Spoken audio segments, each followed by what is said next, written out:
Welcome back to my channel JVN Study for TET. ಇವತ್ತಿನ ವಿಡಿಯೋದಲ್ಲಿ ಕನ್ನಡ ಭಾಷೆಗೆ ಸಂಬಂಧಪಟ್ಟಂತಹ ಕನ್ನಡ ಬೋಧನಾಶಾಸ್ತ್ರದ ಬಗ್ಗೆ ತಿಳಿದುಕೊಳ್ಳೋಣ. ಅದರಲ್ಲಿ ಕನ್ನಡ ಭಾಷೆಯ ಉಗಮದ ಬಗ್ಗೆ ಮೊದಲನೇದಾಗಿ ತಿಳಿದುಕೊಳ್ಳೋಣ.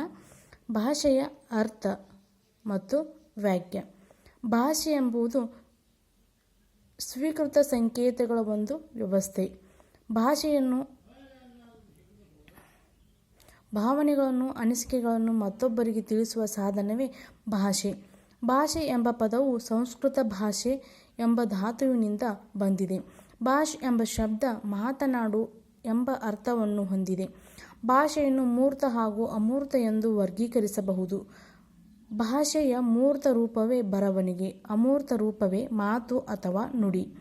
ಇಂಗ್ಲಿಷ್ನ ಲ್ಯಾಂಗ್ವೇಜ್ ಎಂಬ ಪದವನ್ನು ಅವಲೋಕಿಸಿದಾಗ ಲ್ಯಾಟಿನ್ ಭಾಷೆಯ ಲಿಂಗ್ವಾ ಎಂಬ ಪದದಿಂದ ಬಂದಿದ್ದು ನಾಲಿಗೆ ಎಂಬ ಅರ್ಥವನ್ನು ಹೊಂದಿದೆ. ನಾಲಿಗೆ ನುಡಿದಿದ್ದು ಸ್ಪೋಕನ್ ವರ್ಡ್ ಎಂಬ ಶಬ್ದದಿಂದ ಬಂದಿದೆ. ಭಾಷೆಯ ವ್ಯಾಖ್ಯೆಗಳು.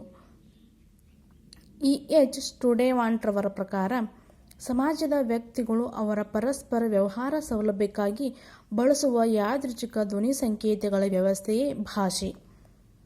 ಇನ್ನು ಬ್ಲ್ಯಾಕ್ ಆ್ಯಂಡ್ ಟ್ರಿಗರ್ ಅವರ ಪ್ರಕಾರ ಸಮಾಜ ಸಂಪರ್ಕಕ್ಕಾಗಿ ಇರುವ ಯಾದೃಚ್ಛಿಕ ಮೌಖಿಕ ಧ್ವನಿ ಸಂಕೇತಗಳ ವ್ಯವಸ್ಥೆಯೇ ಭಾಷೆ. ಇನ್ನು ಐಸ್ಲರ್ ಅವರ ಪ್ರಕಾರ ನೋಡಿದರೆ ಆತ್ಮ ಅಥವಾ ಮನಸ್ಸಿನ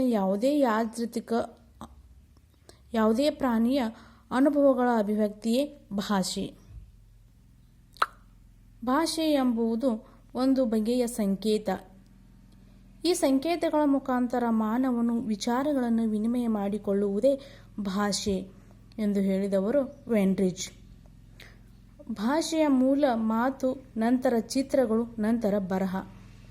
ಇನ್ನು F.O. ವುಡ್ ರವರ ಪ್ರಕಾರ ಭಾಷೆಯು ಪ್ರಾಥಮಿಕವಾಗಿ ಮೌಖಿಕ ಕ್ರಿಯೆ. ಭಾಷೆಯ ಕುರಿತು ಶಾಸ್ತ್ರೀಯವಾಗಿ ಅಧ್ಯಯನ ಮಾಡಿದ ಮೊದಲ ದಾರ್ಶನಿಕ ಯಾರು ಅಂತಂದರೆ ಅವರು ಫ್ಲೋಟೋರವರು. ಇನ್ನು ಫರ್ಡಿನಾಂಡ್ ಡಿ ಸಸುರ್ ಅವರ ಪ್ರಕಾರ ಮನುಷ್ಯನ ಅಭಿಪ್ರಾಯಗಳನ್ನು ವ್ಯಕ್ತಪಡಿಸುವ ಧ್ವನಿ ಸಂಕೇತಗಳ ಒಂದು ವ್ಯವಸ್ಥೆಯೇ ಭಾಷೆ ಎಂದು ಹೇಳಿದ್ದಾರೆ. ಆಕ್ಸ್ಫರ್ಡ್ ಇಂಗ್ಲಿಷ್ ನಿಘಂಟು ಮನುಷ್ಯನ ಯೋಜನೆಗಳನ್ನು ಅಭಿವ್ಯಕ್ತಗೊಳಿಸುವ ಸಲುವಾಗಿ ಇದ್ದ ಶಬ್ದ ಸಂಯೋಜನಾ ಮಾಧ್ಯಮವೇ ಭಾಷೆ. ಭಾಷೆಯ ಉಗಮದ ಕುರಿತು ಯಾವುದೇ ರೀತಿಯ ಚರ್ಚೆಗಳನ್ನು ಮಾಡದಂತೆ 1866ರಲ್ಲಿ ಫ್ರಾನ್ಸ್ನ ಭಾಷಾ ಪರಿಷತ್ತು ನಿಷೇಧ ಹೇರಿತ್ತು. ಭಾಷೆಯ ಉಗಮ ಹೇಗಾಯಿತು, ಮಾನವನ ಮೂಲ ಭಾಷೆ ಯಾವುದು ಎಂಬ ಬಗ್ಗೆ ಒಮ್ಮತದ ಅಭಿಪ್ರಾಯ ಇದುವರೆಗೂ ಇಲ್ಲ. ಸಂಸ್ಕಾರಯುತವಾದ ಭಾಷೆ ವಿದ್ವಾಂಸರಿಗೆ ಪುಣ್ಯ ಮತ್ತು ಪುರುಷಾರ್ಥಗಳನ್ನು ತರುತ್ತದೆ ಎಂದು ಹೇಳಿದವರು ಕಾಳಿದಾಸ. Thank you.